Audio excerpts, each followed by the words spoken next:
Good morning, DepEd Dasma. Good morning to all our teachers, of course, to all our parents, and to all our learners. Shout out sa mga student government and SPG, SSG, no? How we call it in our department. On September 30 up to October 1, all our learners from grades 3 to 8 shall be receiving modules. At hindi ito basta-basta modules. Hindi pa ito yung learning modules because all our learning modules aligned to MELC to our curriculum will be given to us or shall be administered to us by October 5. But what are these modules that we are to receive? From September 28, from September 28 to October 1, all our learners shall be receiving modules in preparation for the actual learning on October 5. These modules are designed to help them prepare themselves emotionally and to help them secure themselves in the new platforms of learning. Again, as I was saying, on September 30 po, our learners from grades 3 to 8 shall be administered with EOSEC modules and online sexual exploitation of children, EOSEC. What is this?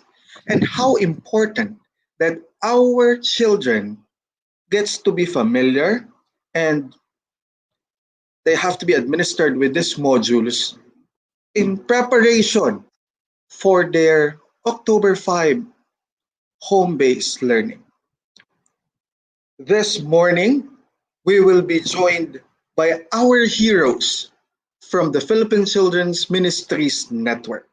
Kasama po natin ngayong umaga ang Program Manager ng EOSEC, ang isa sa ating mga matitibay at isa sa ating pinakamasasandalang mga heroes, ang ating mga partners sa pagprotekta at pagsiguro na ligtas ang ating mga anak, lalo na sa online platform.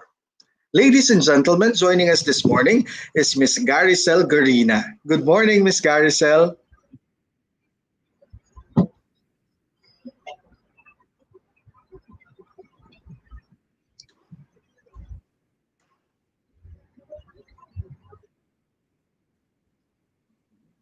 Yeah, that's Miss Garicel.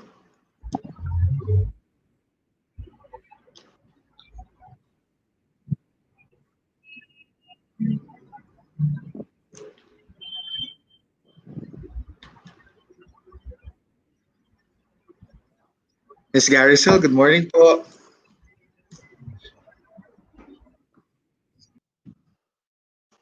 Okay, later on, makakasama natin si Miss Garicel.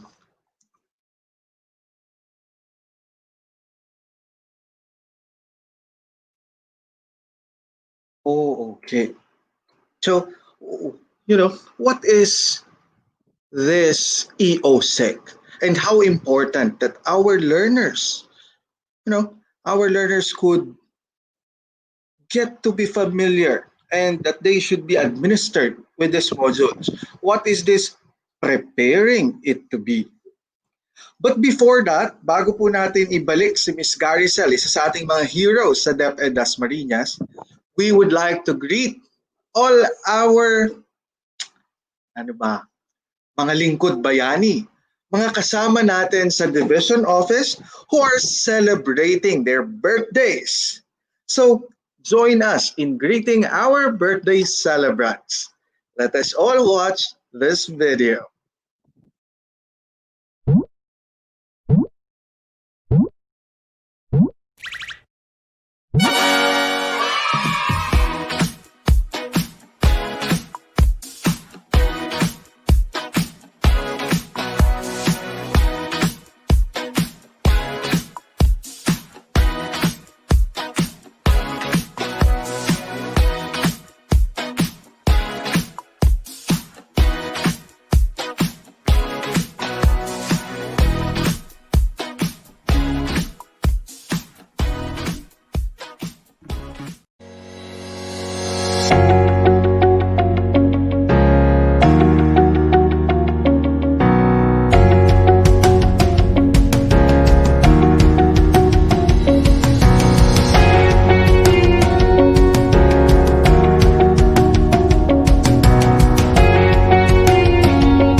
Once again, we would like to greet all our birthday celebrants.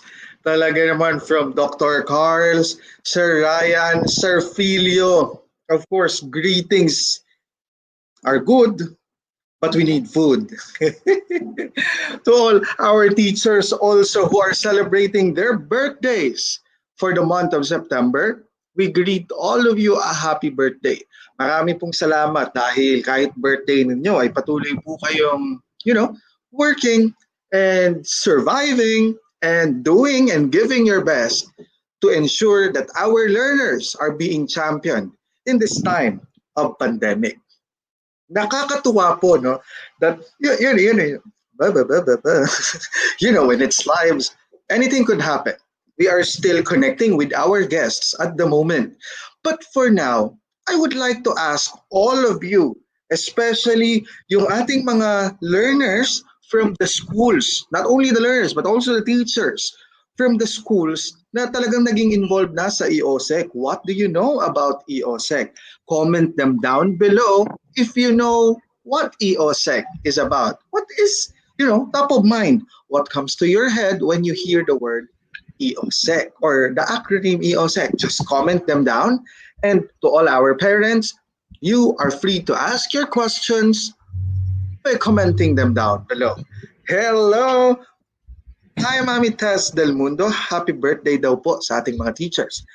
We are back with Miss Garicel Garina. Nako, ang tsahin ko nagpapa-shout out. Happy birthday, Atening. We are back with our guest from PCMN. Alam niyo po, hindi naman po sa pagmamayabang, PCMN is one of our strongest partners in protecting our youth, our children against OSEC. What is it? Miss Garicel Garina will be telling us what EOSEC is about. Miss Garicel, good morning po.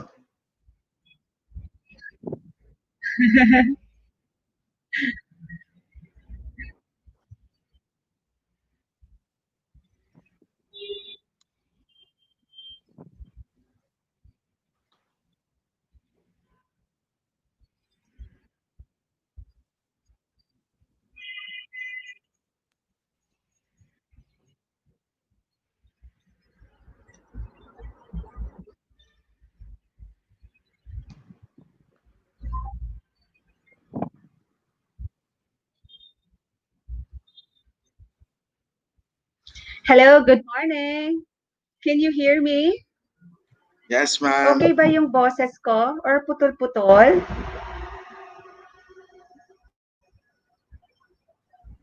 It's okay, ma'am. It's okay po. Hello? Good morning.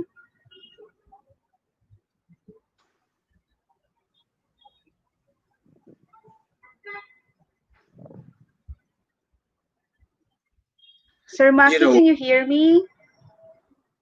Yes, ma'am. Loud and clear. Miss Garicel is right now at her hometown in Metro. Okay. Kinabahan So ako. medyo, Nawala ako ng I was about to be introduced. yes po. Ma'am, I guess all our friends are excited to get to know what EOSEC is about and to to be at least ahead of their kids in knowing what are their modules to be administered with them about. Ma'am Garicel, take it away. Okay, thank you, sir. I just want to ask if you can hear me clearly. Can you hear me?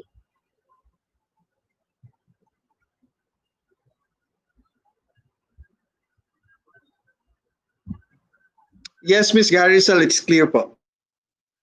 Okay, so I just have to go directly because I think yung aking linya ay napakabagal. So I think sumasagot na si Sir Maki and I still couldn't hear it. So anyway, magandang umaga sa lahat. Ako po ay nagpapasalamat sa DepEd Dasma for having me here in your DepEd Today show. Salamat talaga, no? So sabi kanina ni Sir Maki, we are one strong partner with them sa pagsugpo, no, ng online sexual exploitation, no, sa bansa natin at saka of course sa city ng Dasmariñas. So I am Gary Selgarina. Ako po ay ang program manager ng Philippine Children's Ministries Network. So maybe nagtataka kayo, ano yung PCMN or Philippine Children's Ministries Network? So please allow me to introduce a bit about our organization. So, PCMN ay network po siya ng mga faith-based organizations and churches. We have 57 members, no? Faith-based organizations and churches and individuals who have ministries for children at risk. Kami po ay tinatag noong November 1998. So matagal na po, almost 22 years na ang PCMN. Ang PCMN ay ang Children's Commission ng Philippine Council of Evangelical Churches or PCEC. We are also a member of the Philippine Interfaith Movement Against Human Trafficking, Council for the Welfare of Children or CWC, National Protection Working Group member, and also we are a member of the Child Rights Network or CRN. So, as an organization, we have programs in different parts of the Philippines. And for this 5-year, the next 5 years, we are concentrating on ending online sexual exploitation of children or OSEC. We have also a program on child protection on emergencies and family strengthening. So, kami po ay matatagpuan, yung mga offices namin ay matatagpuan sa Luzon, Visayas, and Mindanao.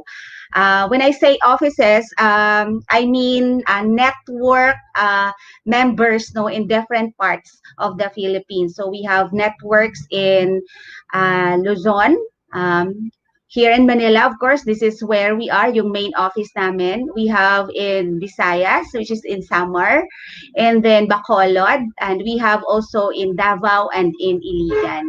That's where we are, and kung saan po yung may mga emergencies, no, we try to set up our networks there. So yun.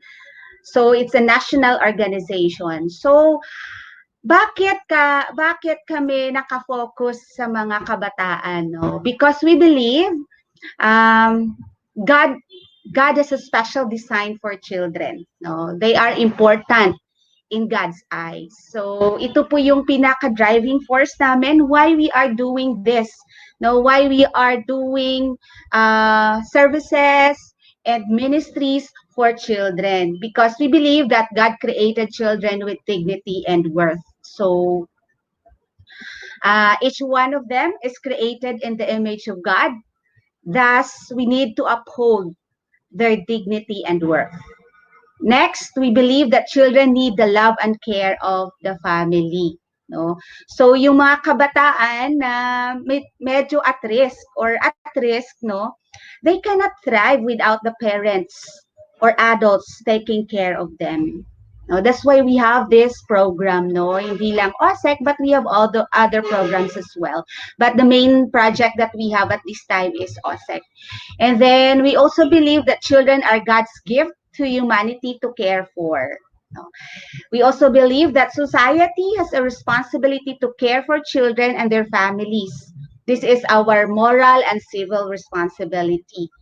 And also, constitutional rights po ng mga kabataan na sila po ay maalagaan at maproteksyonan.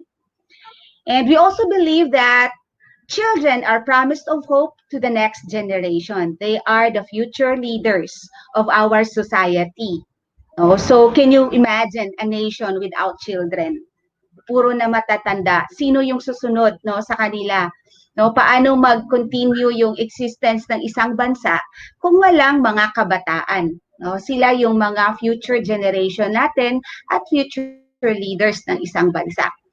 And we also believe that God accepts children to the family of faith and the church. No, as a faith-based organization, we have this value, no, very important po to sa amin, no, na kailangan alagaan natin yung mga kabataan. Even si Jesus po rebuked his disciples to not prevent the children from coming to him. No, kasi one time pinigilan ng mga disciples o mga bata na lumapit kay Jesus, but then Jesus rebuked them. No, so pinapakita lang doon na importante ang mga bata sa mata ng Diyos. And then lastly, number 7, we believe that children are important to the fulfillment of God's mission here on earth. No, so in biblical history, many times God used children to accomplish His purpose. No? Young as they have roles to play in God's agenda. So, sa unang panahon, no, ginamit ni God ang mga bata, no, si Samuel, si David, si King Josiah. So, those are examples, no, of children used by God, no, to advance, no, His agenda. So, ngayon din po, we believe that gano'n din po yung purpose ng Panginoon, no? Magagamit at ginagamit niya pa rin yung mga bata para ma-accomplish yung kanyang agenda. So God has a special plan for our children. So ngayon, doon tayo sa end online sexual exploitation. Ayan. So, ito po yung isang programa namin dito sa Dasmariñas at sa Iligan City. Actually, 2 project sites po ang aming ginagalawan when it comes to end online sexual exploitation of children. So, one in Dasmariñas and one in Iligan. Ano yung pinaka main goals of the project, no? We have prevention, which is educating, no? We educate. Doon po tayo muna sa end online sexual exploitation. We educate and create awareness among children, youth, and adults in communities, schools, and churches. We educate them about online sexual exploitation. That's one reason why we are partnering with DepEd Dasma, and we are very thankful sa DepEd Dasma for their partnership. Since last year, 2018 actually, nag-partner na po kami sa DepEd Dasma and we really appreciate nung partnership, collaboration with DepEd Dasma kasi marami talaga tayong mga bata na natuturuan at nabigyan ng karapatang kaalaman tungkol sa OSEC at paano nila maprotektahan ang kanilang mga sarili at hindi sila maabuso online. And then we have another goal in this project, rescue. So maybe you're thinking, awareness raising, on educating lang siya. But then we also involve ourselves in the rescue operation of our of OSEC victims and survivors. No, so we have one partner in this project, International Justice Mission, and sila po yung ang tumututok doon sa pagre-rescue, kapartner yung mga NBI at saka PNP, WCPC, WCPD in the rescue operations that are done in different parts of the Philippines. So, yun. So, aside from educating, we also help in rescuing children who are victims of online sexual exploitation. And of course, we also capacitate our law enforcement agencies. So we provide also trainings, no, to our law enforcement agencies so that they can do better in doing their job in rescuing children who are at risk, especially of OSEC, no.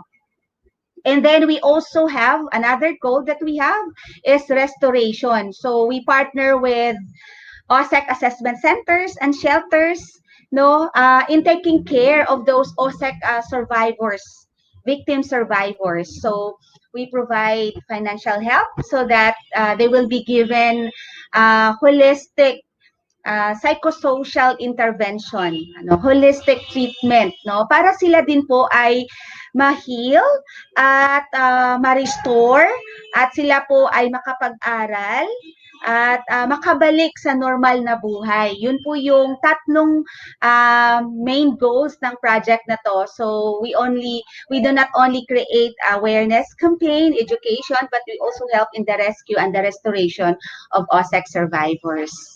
Okay, so maybe you are wondering, ano ba yung OSEC, no? So, ang OSEC, naka-English yun dyan, no? Pero gusto ko pong sabihin in Tagalog para mas magandang, mas maintindihan natin. Ito ang pagkuha ng mga litrato, videos, o pag-live stream ng sexual na pang-aabuso sa kabataan upang ibenta sa internet, minsan gamit ang mga social media networking sites. Ang bata ay pinakiusapan or pinilit na gawin ang sexual na gawain kapalit ng pera o bagay. Ayan, yun po yung online sexual exploitation of children. Some people are thinking na picture-picture lang. Mga bata at saka mga magulang, no, usong-uso ngayon yung drop your beautiful child or beautiful daughter picture online, parang ganon yung uso ngayon sa Facebook. Just be very, very careful, no? Kasi whatever we upload online, no, ay maaring makuha ng iba, no? Yung ina-upload natin sa mga social media natin, maaring makuha ng iba at magamit para sa kanilang masamang mga purposes, no, mga plano, no, at mapagkitaan. So yun, hindi lang siya picture, sometimes pati live streaming ay nangyayari. Can we go to, okay? So sino-sino ang next slide? Okay. Sino-sino yung involved? Okay, dito sa OSEC, no? So una, mayroong bata. Tapos mayroong trafficker. Tapos may online predator or OSEC consumer. So yung bata, usually, no, tinatakot or binibigyan ng pera o bagay para makuhaan ng sexual na larawan or video. Sometimes picture lang muna, no? Picturean ang bata, ilagay sa social media platform, pero with the intention pala na ibebenta yung picture na yon sa mga online predator. And then pag nakita yan ng online predator, no, makipag-communicate doon sa trafficker. Sino naman yung trafficker?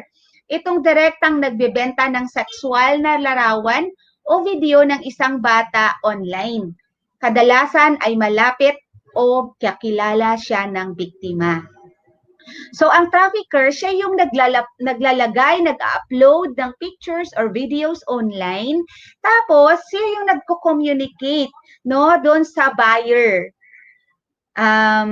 Kung sino yung interesadong buyer doon sa video na kanyang in-upload. Tapos siyempre mayroong bayaran yan na nangyayari. So, kadalasan, sabi ko kanina, malapit or kakilala siya ng biktima.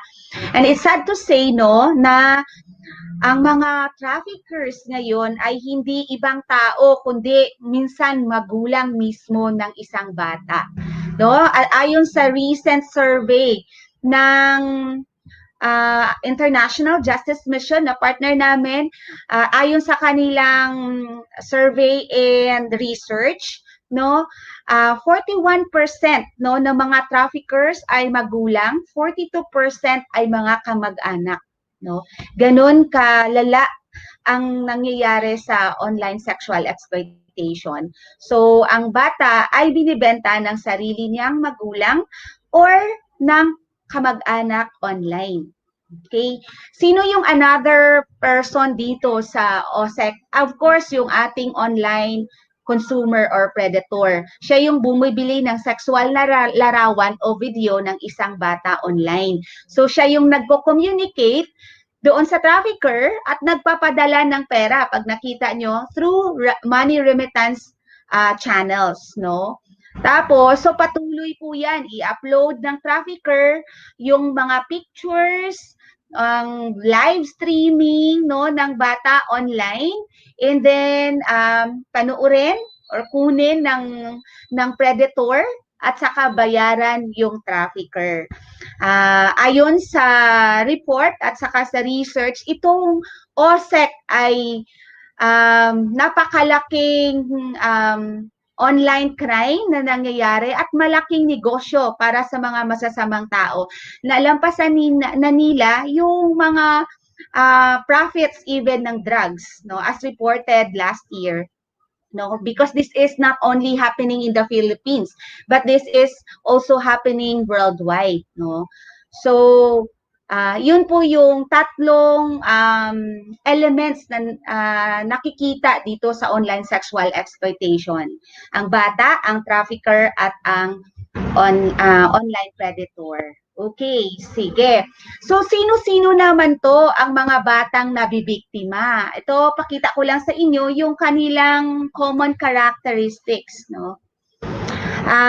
In their research, no, sa ang IJM nagkaroon ng research and they released this research last April. In their research, they look into 381 victims in 90 cases investigated between 2011 to 2017. 86% of the victims are female and 14% are male. And then the age of the victims ranges from less than 1 year old to 31 years old. So, less than 1 year old minsan nabibiktima online, no? May mga pedophile or online predator na gustong-gusto yung mga bata, yung maliliit na mga bata, no? And why 31? Sometimes yung mga differently abled person, no? Lalo na yung may mental disability, although matanda na sila, but because of their disability, no, they are considered still children. No, that's why 1 year old to 31 years old. The median age, no, ng victims ng OSEC ay 11 years old. So imagine, batang 11 years old usually, no, yun ang median age ng mga victims. So talagang nasa elementary schools, no? In the research, they discovered that most of the traffickers or facilitators are family members. OSEC was usually a family-based crime. No? So, hindi siya sa labas, sa loob ng tahanan nangyayari yung krimen na ito. 217 of the 217 victims na pinag-aralan ng IJM, the relationship to the trafficker was known, no? So as I mentioned earlier, 41% of the traffickers are parents and 42 of the traffickers are relatives. Among 43 victims of whom the exact length of abuse was known, the average length of abuse was 2 years, no, ranging in the length from 2 months to 4 years. So sometimes ang bata, naaabuso na siya mula, maybe example, naabuso siya ng 1 year old, aabutin minsan ng 4 years bago siya ma-rescue. No, it's so sad, no? It's so sad. Ang average length of abuse is 2 years. Minsan hanggang 4 years. So, yun po yung nangyayari sa mga bata. So, kaya kailangan nating maging masigasig, no? Na ma-rescue itong mga bata at hindi mapahaba pa yung pag-aabuso sa kanila.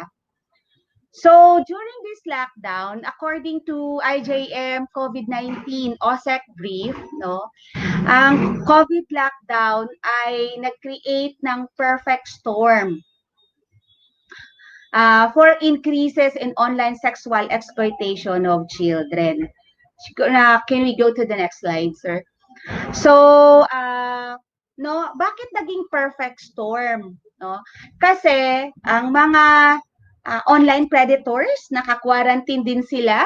Quarantined online child sex offenders are spending more time online. And children are at home, no? Dahil wala silang klase, walang pasok. At the same time, hindi din pwedeng lumabas. So, lalo na dito sa Manila, no, lockdown. So, yan.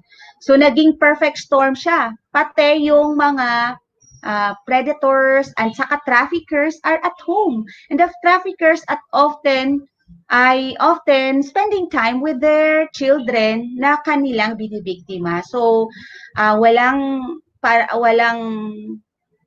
time na ang bata ay nasa labas, no? Most of the time ay nasa bahay siya.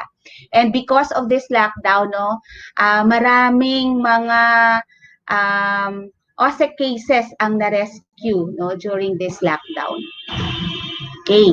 And isa pa sabi namin dito, ang mga service providers, electronic service providers are not currently detecting live stream abuse or production of new child sexual exploitation material. And that's so sad, no? So, mostly, yung pang-aabuso sa bata ay live stream. Hindi lang siya picture or in-upload na video. Live stream siya at dinadirect siya ng online predator, no? Sabihin niya sa bata, okay, gawin mo to, nakaharap siya sa camera, gawin niyo to, ganito, ganito.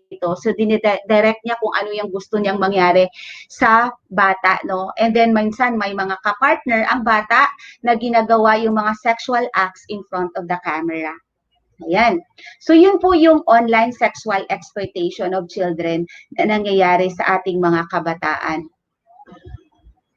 Ayan. So, sabi pa dito, no, doon sa report ng E-Safety Commissioner, Australia's National Independent Regulator for Online Safety, 86% increase. There's an 86% increase in image-based abuse reported to its office over the 3 weeks period preceding April 9, 2020.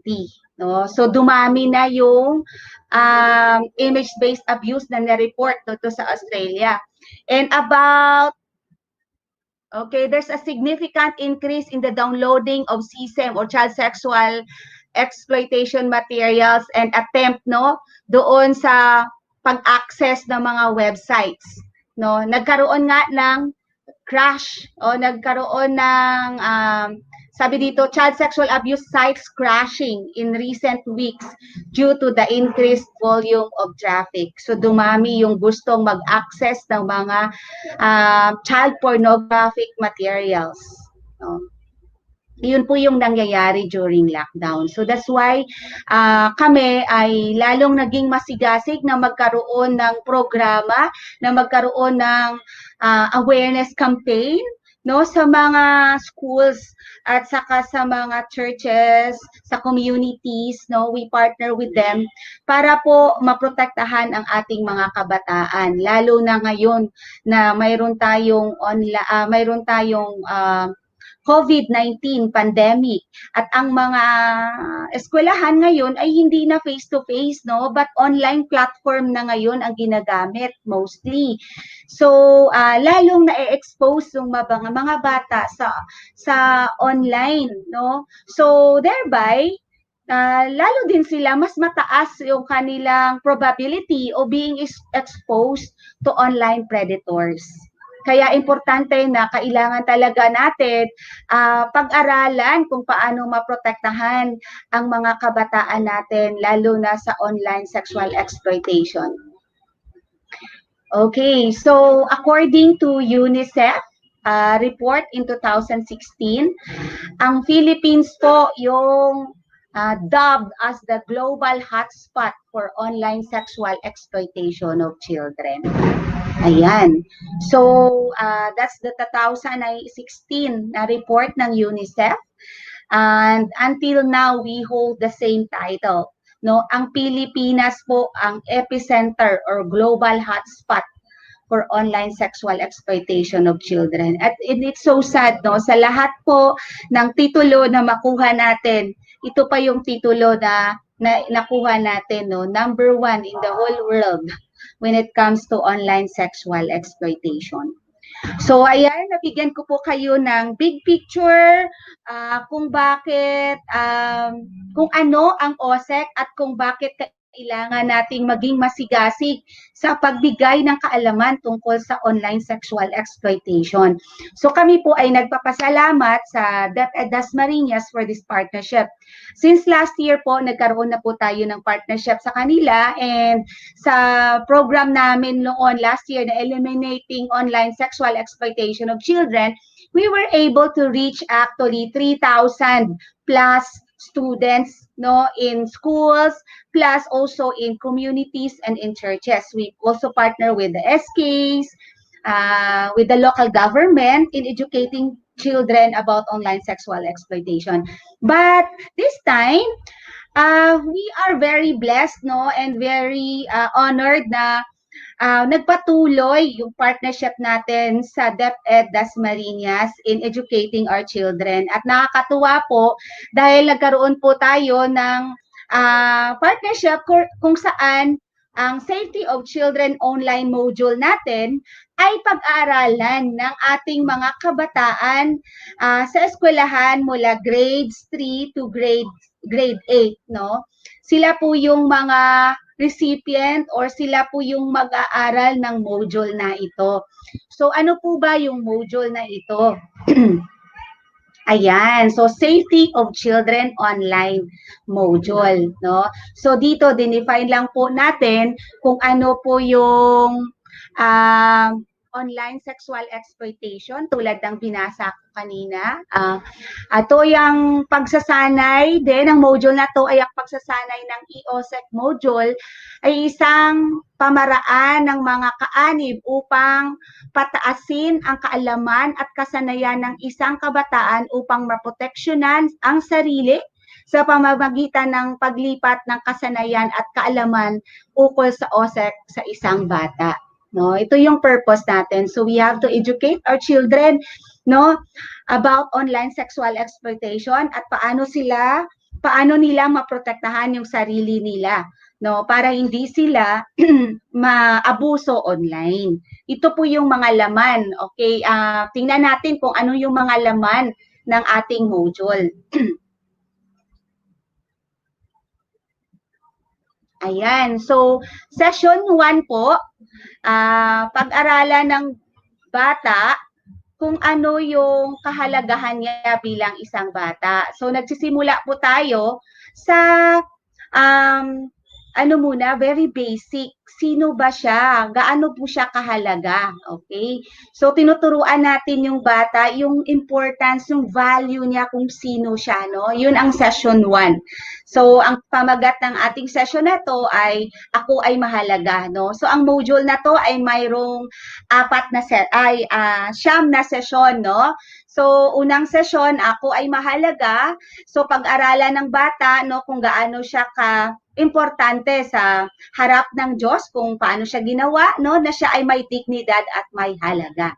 And then, ang pangalawang session natin, pag-aralan natin dyan, yung karapatan ng mga bata. I know na tinuturo na to sa eskwelahan, pero maganda po na balikan lang natin ano yung karapatan ng isang bata, no? And then, sa session 3 hanggang sa session 8 na po yan, ay ibibigay na natin kung ano ang online sexual exploitation. So, session 3, they will be learning about OSEC definition, kahulugan ng OSEC at ang katotohanan ukol dito, no? So, pag-aralan nila kung ano yung OSEC para ma-identify nila na ay OSEC pala yung nangyayari, no, sa akin. The same with session 4, paano nangyayari ang OSEC. So may lesson sila dyan. And then session 5 ay ang ano-ano ang mga gawain na may kinalaman sa OSEC. No? Mayroon yung grooming, mayroong sexting, mayroong luring, no, na nangyayari online. No? Para kung ginagawa ito sa kanila ng ibang tao, malalaman nila, teka, sandali, OSEC to yung ginagawa sa akin, so maproprotektahan nila yung sarili nila, no? At the same time, matuto silang mag-report. Ang session 6 ay sino-sino ang maaring maging biktima ng OSEC. No? So walang exception. Akala natin yung mga bata lang na nasa na mahihirap, no, na sa kalagayan ng buhay. May mga bata din palang nabibiktima na kahit maayos ang buhay, hindi ng sarili ng magulang, kundi maring ibang tao ang gumagawa sa kanila. Inosente sila, nagpo-post ng kanilang pictures or videos online, yun pala po ay ginagamit na ng ibang tao para ito po ay ibenta. No? And number 7, malalaman din dito ay ang tungkulin ng isang magulang at ng bata, ano ang magagawa ko para maiwasan ang OSEC. No? And then, ang session 8, ang mga taong pinagkakatiwalaan ko. So dito, tuturuan natin yung mga bata kung sino ang pwede nilang pagkatiwalaan, no? Anong kanilang gawin para maisumbong ito sa mga taong kanilang pagkakatiwalaan. At ang pangsyam na session ay paano ko iulat ang OSEC. Ito po ay naka-direkta not only to the children but also to the parents. Dito po malalaman ng magulang na kung naabuso ang kanilang anak, ay ito po ang mga dapat nilang gawin at kung sino ang kanilang dapat lalapitan. So ito po yung kabuuhan ng ating module, no, sa online sexual exploitation na tinatawag natin Safety of Children Online module. Tapos po, mayroon din po tayong video na kasama niyan. So hindi lang po nagbabasa yung bata, but mayroon din siyang panoorin na maiksing video kasama doon sa module. So bawat module ay may kaakibat na sa bawat session ay may kaakibat na isang video. No? So yun po yung kabuuhan po, Sir Maki at mga listeners, no, kung ano yung module natin. So thank you so much. Thank you so much, Ms. Garicel. By now, our parents, no, already understand what these 9 modules that their children would take for 3 days is about and how important it is, lalo na in, maintaining their safety. Especially, ma'am, no, ang learning ngayon talagang flexible and it could happen anywhere. More than receiving modules, it could also be through online. Kasi alam niyo po, Ms. Garicel, yung iba sa ating mga students, ibang mga learners, and our parents would opt to enlist their kids under modular distance learning kasi medyo hindi sila ganun ka-confident pagdating sa kanilang internet or Wi-Fi connection. But still, they get to access the online platform. So yung iba po, modular distance learning sila, but still they are exposed to messengers, mga bata active pa sa mga Facebook groups, hindi lang po dun sa LMS. So talagang correct. They are vulnerable. We cannot, to all our parents, parang ma'am, no, it's not safe to say na MDL ang anak ko or modular. So we don't need to worry much about OSEC. But in the presentation of Ms. Garicel, talagang pag merong gateway, talagang we have to be careful. Baka may makapasok. Ma'am Garicel, meron po ba tayong mga, kasi usually po, our parents, no, most of our parents are too busy working. Some of them, ang problema nga po nila, how could they supervise their kids well if they're going to work? And kung lola lang ang nagbabantay, syempre hindi ganun ka-focus. Ma'am, with the cases you've handled in the past, meron po bang mga red flags na dapat isaalang-alang ang mga magulang? Pag nakita ko tong minamanifest ng anak ko, I think I should be, vigilant at magtanong-tanong na ako. At ano po ang tamang paraan, ma'am, sa pagpasok dun sa mundo ng bata when you see these red flags? Okay, so siguro Sir Maki, can I just share with you yung mga red flags na in-indicate namin sa aming module. Actually, may module din kami para sa mga magulang. So, noon ginagamit din natin to sa GPTA natin. And ito po yung mga na-share namin. Ano yung mga red flags? So, hindi lang po sa behavior, but also sa outside, no, na nangyayari. So example, one red flag na makita natin ay ang hindi maipaliwanag na yaman ng tao sa loob ng maikling panahon. No, minsan, bakit biglang yumaman to yung aking kapitbahay? Alam namin na wala naman silang trabaho, wala namang steady source of income, pero bakit nakakabili ng mga mahalaling bagay or kaya nagpapagawa ng bahay and all. And then, so, that's one red flag, no? Tapos, isa pa ay kahina-hinalang tumatanggap ng pera mula sa mga money transfer remittances, no? Wala namang kamag-anak abroad, no? So, ayun, so medyo, hindi naman tayo very suspicious, pero ito yung mga isa sa mga red flags natin, no? So, biglang yumaman, palaging nasa money remittance center, no? Minsan yung may mahigpit na nagbabantay sa loob sa bahay, may mga lookout, no? Minsan mga bata nakapila doon sa labas ng bahay. Ang bata ay nag-iintay kasi mayroon silang gagawin doon sa loob ng bahay at saka may lockout. No, sometimes ibang bata ay nagsasabi, ako nang susunod doon, papasok, no? And then minsan may mga physical abuse na nangyayari din sa bata, no? Makikita, may mga pasa, may mga ganyan. And then minsan may mga bata din na they thought kasi they were well groomed. They thought na normal yung ginagawa nila. Dahil si nanay naman or si tita or si tito yung papagawa sa akin. So, it seems normal, no? Hindi siya mali. So, minsan, nagkapakita sila ng mga medyo hindi magandang yung mga sexual actions, no? Medyo may gano'n na, may, pati pagsalita. At the same time, may mga post na may mga kaibigan na foreigner or may boyfriend na foreigner, lalo na yung mga teenager, no?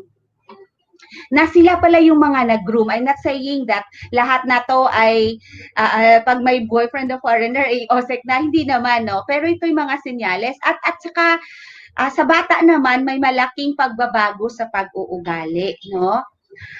Pagkawala ng gana na sa pagkain, kulang sa tulog, takot sa partikular na tao, o pag-iwanan sa isang partikular na lugar, no? At saka sometimes may mga suicidal tendencies. Yun po yung mga nangyayari. May isa kaming case, no, 2 bata na na-rescue. This is a very good story, Sir Maki, because this is in Dasmariñas na na-rescue natin, no, because of our online awareness campaign, by using our module in our schools, no, na-rescue yung 2 bata and nakasumbong sila, nakapagsumbong sa lola na ginagawa pala ito sa kanila, no, ng hindi ka mag-anak but then kakilala. So, ang isa sa indikasyon, no, sa school, tinignan namin yung school record ng bata, bumababa yung kanyang mga grades. Of course, no, normal na abuse kasi siya. So, itong 2 bata, they did well in school, but when ang net-trace namin kung kailan nag-start yung OSEC sa kanila, ay doon nag-start din na bumaba yung kanilang mga grades at saka performance sa school. Ayan. Pero good thing, sir, itong 2 bata na to ay na-rescue, na-restore, na ibalik sa magulang, at sila po ay maayos na ngayon na kasama yung magulang. At hindi na po sila, no, ibinalik sa lugar kung saan sila naabuso. No, kailangan nila kasi manibago ng buhay, no, at mawala at hindi sila ma-stigmatize, no, na maibalik sila sa lugar kung saan sila naabuso. Oh, that's a very ano po, no, ma'am, that's a very eye-opening story for us to be heard. Miss Garicel, for our parents, what could be our advices to them? Is it safe to advise to them na, syempre po, di ba, yung mga physical arrangement ng bahay during home-based learning, mas safe po ba na ang computer or laptop ng bata ay nasa sala kumpara kung ito ay ilalagay sa kwarto? Or is it fine that our parents could access from time to time their kids' social media account, their kids' cell phone? Alam niyo po, katulad nga po ng mga ibinahagi ni Miss Garicel kanina po sa atin, ano, we don't know who the victims or the OSEC are, but we have red flags.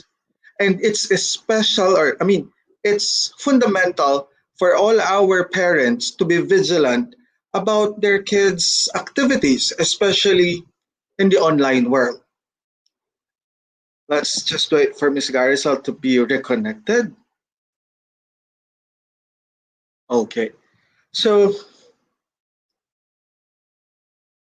from DepEd Dasma, it is our, it is some kind of an advice from us in the division of Dasmariñas that in your physical arrangement of homes, especially for our learners who will be going through online distance learning, it's important that you still could supervise and manage to see them during the conduct of their online classes. Mahalaga po na sila ay bigyan natin ng learning disposition during the time of learning at nagde-devote tayo ng special place for them.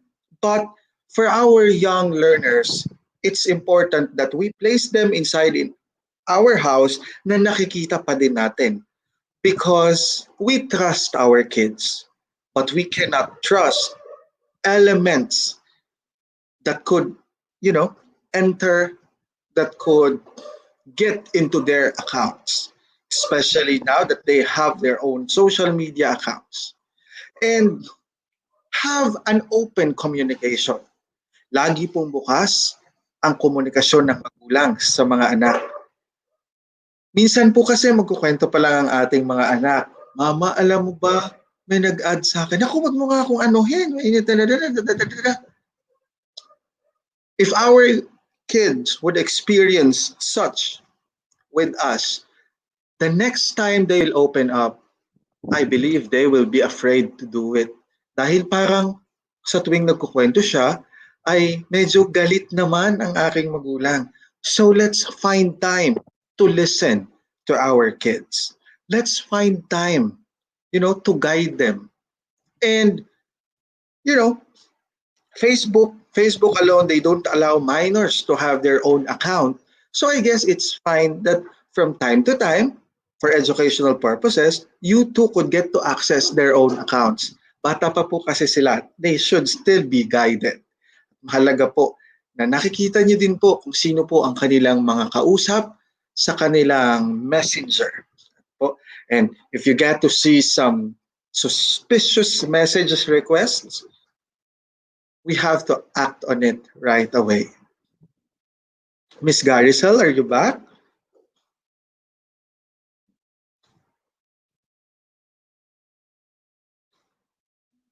Okay, Ms. Garina is still connecting.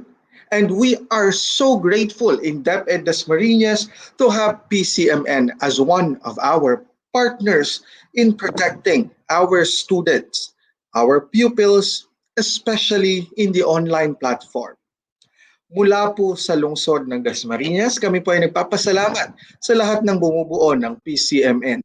Kami po ay nagpapasalamat sa 55,300 sets of modules na inyo pong libreng-libreng ipinagkaloob sa aming mga mag-aaral upang sila ay protektahan at iligtas sa online sexual exploitation. Sa susunod na linggo, tayo po ay magdiriwang ng Teacher's Day. Medyo advanced dahil October 5 ay simula na ng ating learning. Kaya po, on October 2, magkita-kita po tayo at sama-sama po nating parangalan ang ating mga guro. Mula po sa amin sa DepEd Dasma, we greet you good morning and we thank you for joining us in an hour of worthy thought. Lahat po ng usaping pang-edukasyon, lahat ng usapin na may kinalaman sa inyong mga anak at sa kanilang pag-aaral ay pag-uusapan natin today with DepEd Dasma. Have a great day, everybody. Let's have a good lunch. Thank you so much.